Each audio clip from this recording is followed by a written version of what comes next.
하나님 말씀은 사도행전 18장 5절에서 17절 말씀입니다. 사도행전 18장 5절에서 17절까지의 말씀입니다. 사도행전 18장 5절에서 17절 우리 같이 함께 합독하겠습니다. 실라와 디모데가 마게도냐로부터 내려오매 바울이 하나님의 말씀에 붙잡혀 유대인들에게 예수는 그리스도라 밝히 증언하니 그들이 대적하여 비방하거늘 바울이 옷을 털면서 이르되 너희 피가 너희 머리로 돌아갈 것이요 나는 깨끗하니라. 이후에는 이방인에게로 가리라 하고 거기서 옮겨 하나님을 경외하는 디도 유스도라 하는 사람의 집에 들어가니 그 집은 회당 옆이라. 또 회당장 그리스보가 온 집안과 더불어 주를 믿으며 수많은 고린도 사람도 듣고 믿어 세례를 받더라. 밤에 주께서 환상 가운데 바울에게 말씀하시되 두려워하지 말며 침묵하지 말고 말하라. 내가 너와 함께 있음에 어떤 사람도 너를 대적하여 해롭게 할 자가 없을 것이니 이는 이 성 중에 내 백성이 많음이라 하시더라. 1년 6개월을 머물며 그들 가운데에서 하나님의 말씀을 가르치니라. 길리오가 아가야 총독되었을 때에 유대인이 일제히 일어나 바울을 대적하여 법정으로 데리고 가서 말하되 이 사람이 율법을 어기면서 하나님을 경외하라고 사람들을 권한다 하거늘 바울이 입을 열고자 할 때에 갈리오가 유대인들에게 이르되 너희 유대인들아 만일 이것이 무슨 부정한 일이나 불량한 행동이었으면 내가 너희 말을 들어주는 것이 옳거니와 만일 문제가 언어와 명칭과 너희 법에 관한 것이면 너희가 스스로 처리하라. 나는 이러한 일에 재판장 되기를 원하지 아니하노라 하고 그들을 법정에서 쫓아내니 모든 사람이 회당장 소스데네를 잡아 법정 앞에서 때리되 갈리오가 이 일을 상관하지 아니하니라. 아멘. 네, 오늘은 1년 6개월을 머물며 라는 제목의 말씀으로 함께 은혜를 나누겠습니다. 사무엘상 21장에 보면 다윗이 두려워하는 장면이 나옵니다. 다윗은 사울을 두려워했습니다. 다윗이 우리가 생각하기에는 항상 용감하고 믿음으로 충만한 사람이라고 생각하는데 다윗은 두려워했습니다. 구척이 넘는 키의 골리앗도 믿음으로 쓰러뜨렸던 사람이었지만 다윗이 두려워했습니다. 다윗이 하나님의 자녀이기 때문에 또 이스라엘의 왕이 될 사람이기 때문에 가나안 땅에 머물러야 합니다. 그런데 이 두려움으로 인해서 다윗은 블레셋 땅에 가드로 도망을 갑니다. 그곳의 왕 아기스에게 갔는데 신하들이 다윗을 알아보았습니다. 이 사람은 그 땅의 왕이라면서 춤을 추면서 사울이 죽인 자는 천천히요 다윗은 만만이로다. 이 모든 사실들을 이 블레셋 땅 가드에 있는 신하들이 알고 있었던 겁니다. 그래서 사울이 두려워서 블레셋 땅에 갔는데 그것에도 자신의 정체가 밝혀져서 이제 죽을 위기가 되어 있었습니다. 그래서 다윗은 성경에 보면 심히 두려워했다라고 되어 있습니다. 블레셋에서 죽음을 맞이할 수 있게 되었습니다. 그래서 다윗은 그들 앞에서 미친 척을 하였습니다. 침을 흘리고 대문짝에 그적거렸습니다. 아기스 왕은 이 사람이 미치광이라고 했습니다. 왜 이 사람을 데려왔느냐고 하면서 내보내라고 했습니다. 자신들의 용사였던 골리앗을 죽인 자가 왔는데 이 다윗을 죽이지도 않고 옥에 가두지도 않았습니다. 적국의 왕이 될 사람입니다. 다윗이 정말 미쳤는지 안 미쳤는지는 상관없이 적국의 왕이 될 사람이고 자신들의 용사를 죽였던 사람이면 당연히 그 자를 죽여야 할 것입니다. 그런데 놀랍게도 아기스 왕은 미치광이가 부족해서 너희가 이 자를 데려왔느냐 하면서 다윗을 그냥 보내주었습니다. 다윗은 이때 이것이 하나님의 은혜였다는 것을 깨닫게 됩니다. 그래서 시편 56편을 기록했는데 시편 56편 3절에 보면 내가 두려워하는 날에는 내가 주를 의지하리다. 다윗은 사울을 두려워했고 아기스 왕을 두려워했습니다. 내가 두려워하는 날에 항상 용감했던 것이 아니라 다윗도 두려워했는데 그 날에 주를 의지한다라고 했습니다. 그래서 다윗이 깨달은 것이 있었는데 두려워할 때는 주님을 의지하는 것입니다. 두려워할 때는 또 한 가지는 말씀을 의지하는 것입니다. 두려움은 하나님을 의지하지 못하게 하고 하나님을 떠나게 하고 약속의 땅을 떠나게 하는데, 다시 용기를 가지고 나가려면 하나님을 의지하고 말씀을 의지해야 합니다. 시편 56편 10절입니다. 내가 하나님을 의지하여 그의 말씀을 찬송하며 여호와를 의지하여 그의 말씀을 찬송하리이다. 두려움을 떨치는 방법을 다윗이 알게 된 겁니다. 하나님을 의지하고 말씀을 의지하라는 겁니다. 여기서의 말씀은 하나님의 언약입니다. 하나님께서 약속하신 약속입니다. 그 약속을 붙들고 그 약속을 붙잡고 나아가면 두려움을 떨칠 수 있습니다. 다윗에게 이 시를 쓸 때에도 두려움이 다 사라진 것은 아닙니다. 여전히 사울은 다윗을 죽이려고 했고 도망자의 신세로 떠돌아다니고 있었습니다. 그러나 블레셋의 아기스에서 다윗은 두려움과 맞서는 방법을 깨닫게 된 것입니다. 하나님을 의지하고 말씀을 의지하는 것이었습니다. 하나님께서는 언제나 자신과 함께하고 있었고 하나님께서는 자신의 편에 서 계셨기 때문입니다. 두려움과 믿음은 서로 경쟁합니다. 서로 영향을 줍니다. 두려움이 많아지든지 믿음이 많아지든지 합니다. 마치 시소와 같습니다. 시소가 무거운 사람이 타면 내려가게 되고 더 무거운 사람이 반대쪽에 타면 그 시소가 더 무거운 사람으로 움직여지게 됩니다. 우리의 마음에 시소가 있는데 여러분 마음에 두려움이 있으면 믿음이 점점점 약해지고 믿음이 강해지면 두려움이 약화되어집니다. 그래서 두려움이 많으면 그만큼 하나님을 신뢰하는 그 모습들이 점점 사라지게 되는 겁니다. 저희 아버지는 선장입니다. 선장은 직업으로 분류할 때 1급입니다. 그래서 소방대원이나 경찰과 같은 가장 위험한 직종에 속합니다. 생명보험을 들 수가 없습니다. 1급이기 때문에 보험회사에서 들어주질 않는데 평생을 선장으로 일하시고 은퇴하셨습니다. 큰 사고가 없이 은퇴를 하셨습니다. 아버지와 함께 낚시를 간 적이 있습니다. 작은 배였는데 저희 아버지가 배를 운전하셨습니다. 배를 빌려서 사람들이 함께 낚시를 하러 가게 되었습니다. 바다에 이제 가서 낚시를 하는데 갑자기 돌아가야 한다고 하셨습니다. 멀리 먹구름이 몰려오고 있었습니다. 사람들은 다 배 안으로 들어갔습니다. 이제 육지가 가까이 오는데 배가 심하게 요동쳤습니다. 위아래로 배가 떴다가 바닷물로 확 이렇게 왔다 갔다 이렇게 하는, 파도가 무섭게 일었습니다. 몇몇 사람들은 두려움에 휩싸여 있었습니다. 하지만 저는 아버지가 어떤 분인지를 알기 때문에 무사히 도착할 줄 알았습니다. 평생 선장으로 사셨고 일에 있어서는 유능한 분이십니다. 아버지에 대한 신뢰가 있기 때문에 두려움이 별로 없었다는 겁니다. 신뢰를 하면 두려움이 사라집니다. 만약 초보자가 운전대를 잡았다고 생각해 보십시오. 조그마한 파도에도 우리가 두려워하지 않습니까? 그러나 유능한 선장, 유능한 사람이 운전대를 잡고 있다면 두려워하지 않습니다. 다윗이 두려워하는 것은 자신이 사울에게 죽임을 당할까 봐 두려워했고 이방 땅에서 죽임을 당할까 봐 두려워했습니다. 자신의 주인 대신 하나님에 대한 믿음이 두려움에 작동하지 않았던 겁니다.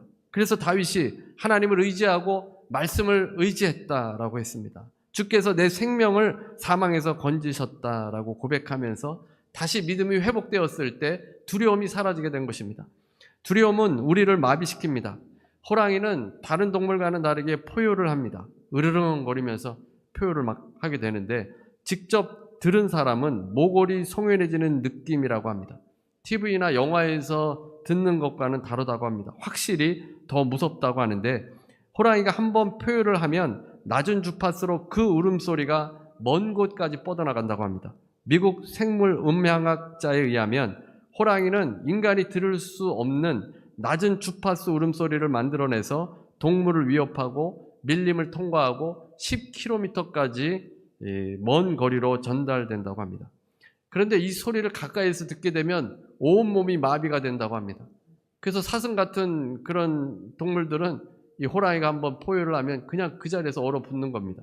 그래서 먹잇감이 되고 있는데 두려움이 움직이게 못하게 합니다. 두려움 때문에 우리가 움직이지 못하는 겁니다. 두려움은 믿음을 작동하지 못하도록 합니다. 우리를 불안해하게 하고 실족하게 만듭니다. 그때 우리가 하나님을 더 의지하고 하나님의 약속의 말씀을 붙들어야 합니다. 우리가 있어야 할 곳에 주어진 일들을 감당해야 하는데 두려움이 있다면 그 일을 감당할 수 없습니다. 바울은 유럽으로 2차 전도 여행 중입니다. 하나님께서는 바울이 아시아로 가는 길을 막으시고 유럽으로 인도해 주셨습니다.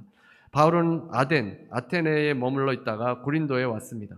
아덴에서는 복음을 받아들이는 사람들이 많이 없었습니다. 고린도로 왔는데 고린도는 대도시입니다.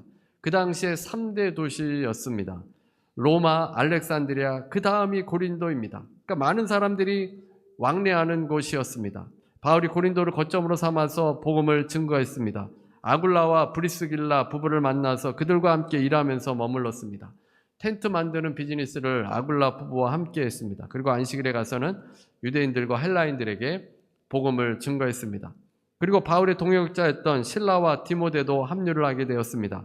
바울은 베레아에서 데살로니가의 유대인들이 벌인 소동 때문에 디모데와 실라를 베레아에 남겨두고 혼자서 아덴으로 피신했습니다. 그리고 바울은 실라는 빌립보로, 디모데는 데살로니가로 다시 파송했다가 고린도에서 이제 다시 만나게 된 겁니다. 디모데는 데살로니가 교인들이 기쁨으로 신앙생활을 하고 있고 그리스도의 재림에 관련해서 혼란이 있다고 했습니다. 이 소식을 들은 바울은 데살로니가 교인들을 위로하고 믿음으로 온전히 서게 하기 위해서 데살로니가 전서를 기록해서 보냈습니다. 그 다음에 실라는 빌립보 교회의 소식과 그들이 모금한 헌금을 가져다 주었습니다. 그래서 바울은 복음 전파에 더욱 힘쓰게 됩니다. 오늘 본문 18장 5절입니다. 18장 5절에 실라와 디모데가 마게도냐로부터 내려오매 바울이 하나님의 말씀에 붙잡혀 유대인들에게 예수는 그리스도라 밝히 증언하니, 바울이 하나님의 말씀에 붙잡혔다라고 되어 있습니다. 바울이 말씀에 붙잡혔다는 것은 말씀을 전념해서 연구하고 그 말씀을 읽게 되는데, 붙잡혔다, 이 단어는 둘러싸임을 당하다, 맹렬한 공격을 당하다라는 의미입니다. 그래서 어떤 사람이 중병에 들게 되면 그 병에 의해서 우리가 마음대로 움직이지 못하지 않습니까? 병에 눌려가지고 병의 통제를 받습니다. 그와 마찬가지로 말씀이 바울을 사로잡아서 그 말씀 가운데 바울이 있도록 하게 된 겁니다. 그리고 바울은 이제 예수는 그리스도이시다라는 것을 증언하였습니다. 구약의 그 예언의 말씀들이 예수 그리스도를 지칭하고 있기 때문에 그 예수 그리스도 오심을 증거하게 된 것입니다. 복음은 결코 여러분 어려운 것이 아닙니다. 예수님께서 우리 인간의 역사 가운데 오셔서 십자가를 지시고 부활하신 그 놀라운 사실, 그 예수님을 받아들이는 것이 복음이고 그 복음을 받아들이면 하나님의 자녀가 되어집니다. 그래서 이 모든 일들이 구약의 선지자들의 예언대로 이제 되어진 것입니다. 바울이 이제 복음을 전하게 되자 대적하는 사람들이 있게 되었습니다. 6절 말씀입니다. 그들이 대적하여 비방하거늘, 유대인들은 바울이 복음을 전하는 것을 그대로 받아들이지 않고 대적하고 비방했습니다. 원어로 보게 되면 대적한다는 말이 조직적으로 형태를 갖추고 공격하는 겁니다. 단순히 그 의견을 거부하는 정도가 아니라 조직적으로 못하도록 공격을 하는 것을, 그런 박해를 가하였습니다. 이에 바울은 이렇게 말합니다. 6절 하반절입니다. 바울이 옷을 털면서 이르되 너희 피가 너희 머리로 돌아갈 것이요 나는 깨끗하니라. 이후에는 이방인에게로 가리라 하고, 바울이 옷을 털어버렸습니다. 옷에서 먼지를 터는 행동은 예수님께서 제자에게 하신 말씀입니다. 12사도와 70인의 제자를 파송할 때 그들을 영접하지 않는 자들에게는 그들 발에서 먼지를 떨어버려서 증거를 삼으라고 했습니다. 그러니까 복음을 전해도 받지 않으면 그 복음을 받은 사람에게 책임이 있다는 것입니다. 그들이 선택했으니 심판을 면할 수가 없게 된 겁니다. 그래서 이후로는 이방인에게 가겠다 했습니다. 바울은 그곳에 유대인들과는 단절하고 다른 곳으로 이동했습니다. 디도 유스도에게로 갔고 또 회당장 그리스도가 복음을 받아들였습니다. 8절을 보겠습니다. 8절. 또 회당장 그리스도가 온 집안과 더불어 주를 믿으며 수많은 고린도 사람도 듣고 믿어 세례를 받더라. 고린도에는 유대인의 회당도 여러 개의 회당이 있었는데 한 회당장이 예수님을 믿게 된 겁니다. 다른 유대인들은 적대적이고 이 바울을 공격하려고 했는데 이 회당장이 예수님을 믿게 되면서 수많은 사람도 함께 예수를 믿고 세례를 받게 된 것입니다. 그런데 이런 상황에서 주님께서 바울에게 9절에서 이렇게 말씀합니다. 9절 말씀입니다. 밤에 주께서 환상 가운데 바울에게 말씀하시되 두려워하지 말며 침묵하지 말고 말하라. 바울에게 말씀을 주셨는데 두려워하지 말며 침묵하지 말고 말하라. 왜 이런 말씀을 주님께서 주신 것이겠습니까? 두려우니까, 바울이 두려워하니까 이 말씀을 주신 것입니다. 그리스도와 같은 유력한 사람이 예수님을 믿게 되자 유대인들이 당황했습니다. 그리고 이 유대인들은 예수 믿는 것을 이단처럼 그렇게 생각했기 때문에 집요하게 공격하고 조직적으로 이 바울을 이제 그렇게 핍박을 하게 된 겁니다. 바울도 예전에는 기독교인들을 박해하지 않았습니까? 스데반이 처형당할 때 증인으로 있었고 그리스도인들을 옥에 가두려고 다메섹으로 잡으러 가려고 하기도 하였습니다. 그런데 이제 그런 바울이 변하여서 예수님을 믿고 예수님을 증거하게 되니까 바울의 신변에 위협을 가하게 된 것입니다. 협박을 했습니다. 바울은 사실 전도여행을 하면서 수많은 고통을 당했습니다. 그런데 고린도에서 이제 또다시 그 고난을 겪게 될 때 마음이 흔들리고 두려움에 휩싸이게 된 것입니다. 그래서 좀 잠잠히 있거나 아니면 고린도를 떠나야 되겠다 이런 생각을 가졌던 것 같습니다. 그래서 주님께서 바울의 마음을 아시니까 그에게 두려워하지 말며 침묵하지 말고 말하라. 10절입니다. 10절. 내가 너와 함께 있음에 어떤 사람도 너를 대적하여 해롭게 할 자가 없을 것이니 이는 이 성중에 내 백성이 많음이라 하시더라. 두려워하지 말라고 하시면서 내가 너와 함께 있겠다라고 했습니다. 주님께서 언제나 바울과 함께하고 계신 것입니다. 바울이 믿음이 있는 사람이고 바울이 믿음이 정말 대단한 사람이지만 그도 많은 고난을 겪고 이 돌로도 맞고 그러지 않았습니까? 그러니까 마음에 두려움이 오게 된 것입니다. 그러니까 주님께서 다시 일깨워 주는 겁니다. 내가 너와 함께 있음에 어떤 사람도 너를 대적하여 해롭게 할 자가 없을 것이니 바울의 이 심령이 두려움 때문에 위축되고 지칠 대로 지쳐 있는데 주님께서 위로해 주시고 용기를 주신 것입니다. 그리고 고린도에는 주님의 백성이 많다고 했습니다. 아직 주님을 믿지 않지만 주님을 믿는 많은 영혼들이 있는 겁니다. 10절 하반절입니다. 이는 이 성중에 내 백성이 많음이라 하시더라. 주님께 속한 백성들이 고린도에 많이 있는 겁니다. 바울이 떠나려고 할 때 주님께서 환상 가운데 말씀하셔서 바울은 용기를 가지고 계속 고린도에서 1년 6개월이나 머무르게 되었습니다. 지금 2차 전도 여행 중입니다. 그런데 이제 고린도 한 장소에 거기에서만 1년 6개월을 머무르면서 하나님의 말씀을 가르쳤습니다. 바울도 사람입니다. 루스드라에서 돌에 맞아서 죽은 것과 다름없을 때 다시 일어나 성으로 들어가서 형제들의 믿음을 붙잡아 주었던 사람입니다. 그러나 고난이 이제 또 오게 되고 어려움이 오게 되니까 다시 두려움에 휩싸이고 다른 곳으로 이동하려고 했고 그때 주님께서 다시 말씀을 해 주신 것입니다. 주님의 일을 하고 여러분이 과거에 정말 대단한 믿음을 가져도 현재 또 이렇게 두려움이 올 수가 있습니다. 그때 우리가 기억해야 될 것은 하나님께서 함께해 주시고 하나님의 약속의 말씀대로 이루어질 것이고 우리 주위에는 지금도 잃어버린 많은 영혼들이 있다는 것입니다. 우리가 그런 시각을 갖고 찾아보면 교회 다니지 않고 또 믿음에 실족하고 예수님을 믿지 않는 사람들 많습니다. 그런 사람들에게 복음을 전해야 합니다. 어떤 분이 책을 선물로 주셔서 좀 읽어보았습니다. 우리나라 최초의 미국 선교사 언더우드 선교사를 시작으로 여러 선교사와 목회자들을 이제 짧게 기록을 해놓았습니다. 언더우드는 영국에서 태어났는데 6세 때 어머니가 세상을 떠나서 미국으로 이민을 오게 되었습니다. 뉴욕에 정착하고 뉴욕 대학을 졸업하고 신학교에 입학해서 목사 안수를 받았습니다. 인도에 대한 그 열정이 있어서 선교 현장에서 필요하다고 해서 의학도 따로 공부를 했습니다.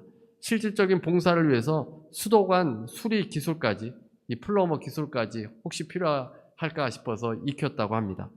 아마도 바울의 영향이 컸던 것 같습니다. 바울이 텐트 메이커로 텐트도 이렇게 고치는 기술을 갖고 있었으니까 이 기술을 이제 가지고 선교하려고 한 겁니다.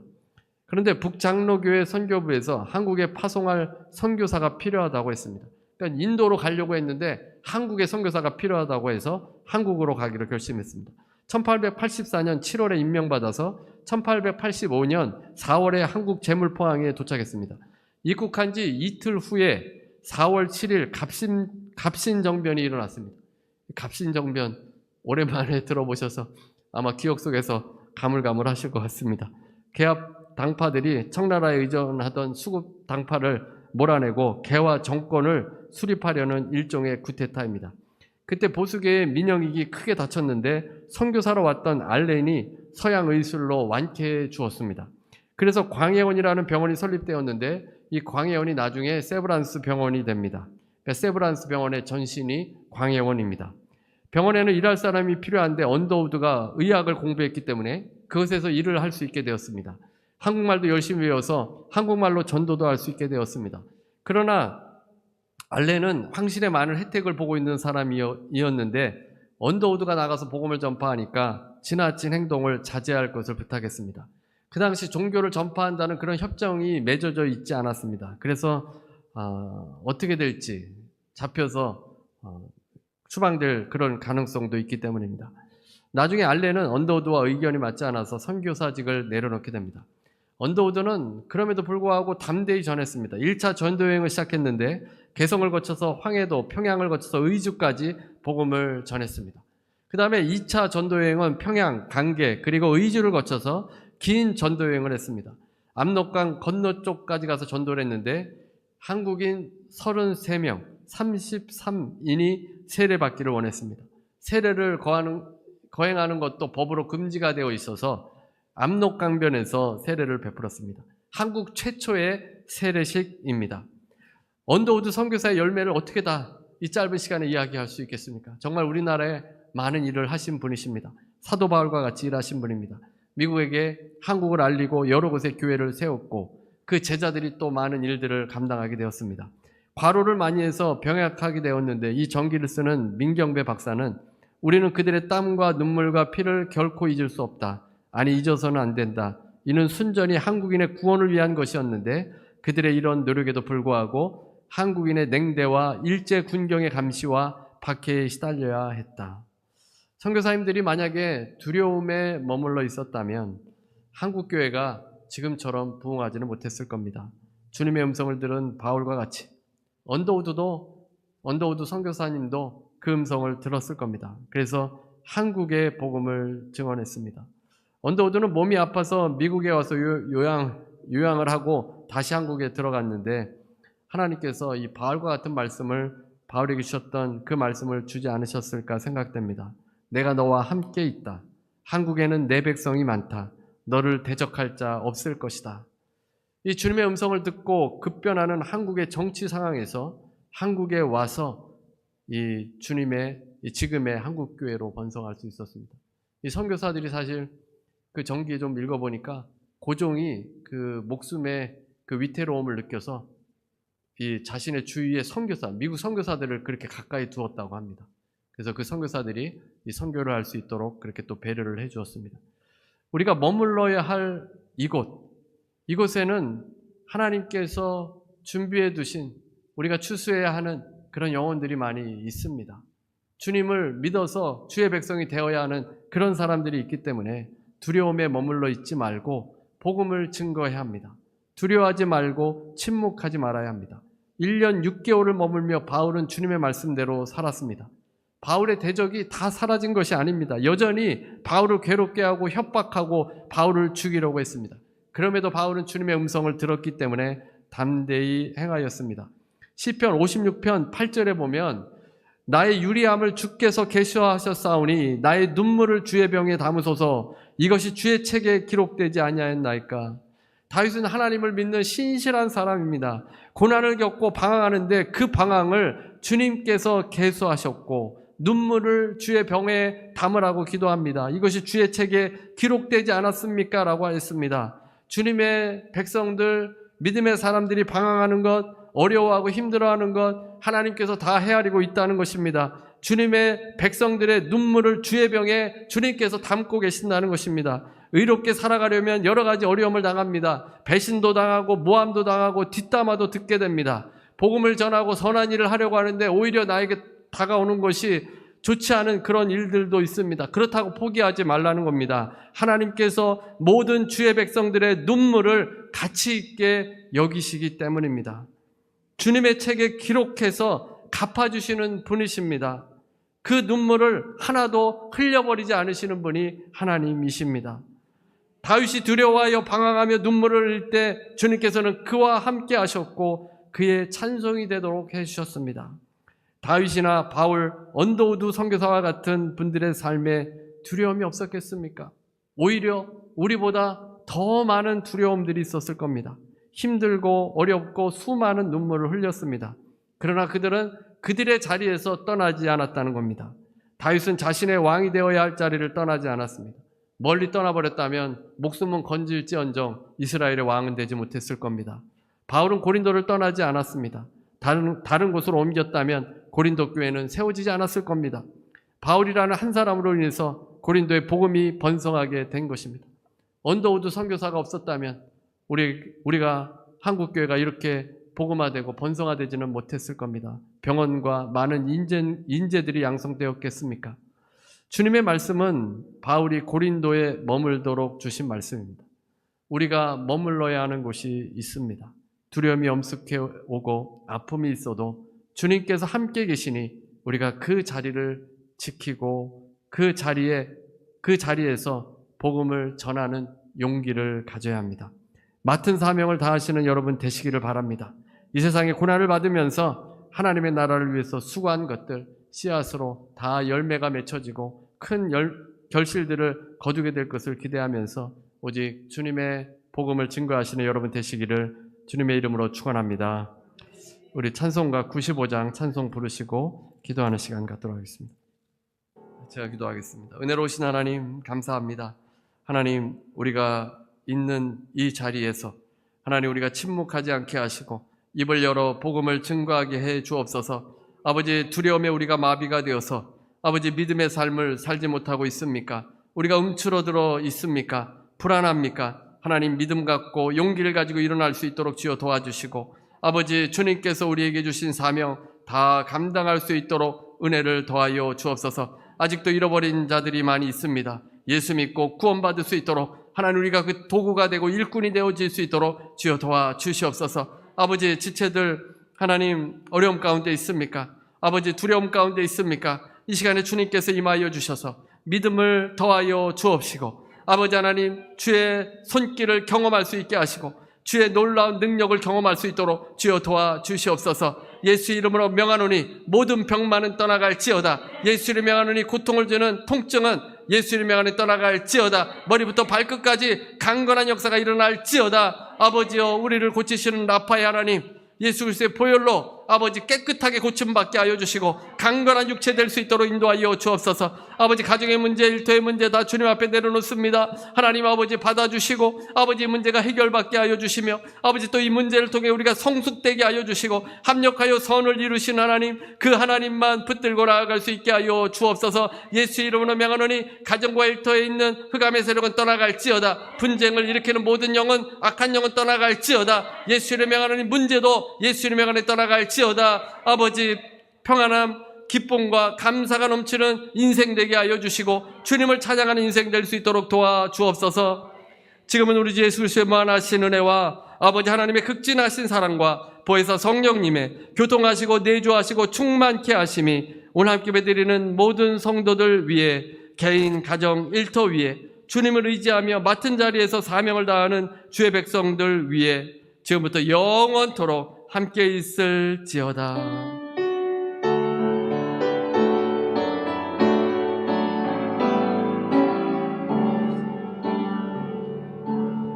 하나님께 감사의 박수 드리시겠습니다.